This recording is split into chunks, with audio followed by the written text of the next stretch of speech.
Hidup ini sebenarnya adalah satu perjalanan. Jika kita memilih untuk tidak ke mana-mana, bermakna kita akan berada di mana kita berada sekarang.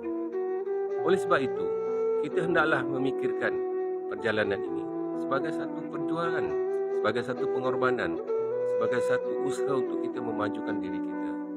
Maka kalau kita menetapkan dalam masa 5 tahun akan datang atau dalam masa 1 tahun kita akan menjadi seperti apa yang kita harapkan, maka sekurang-kurangnya kita akan menggerakkan diri kita untuk menuju kepada matlamat tersebut. Tetapi jika kita tidak menetapkan apa-apa destinasi perjalanan kita, maka kita akan berada di mana kita sekarang. Oleh sebab itu, hendaklah kita terus berusaha keras untuk memajukan diri kita dari segenap aspek, sama ada dalam sudut peribadi, kerjaya, kehidupan, ibadat dan sebagainya, supaya kita menjadi orang-orang yang berjaya dan orang-orang yang bahagia dalam menempuh kehidupan yang bercabar ini.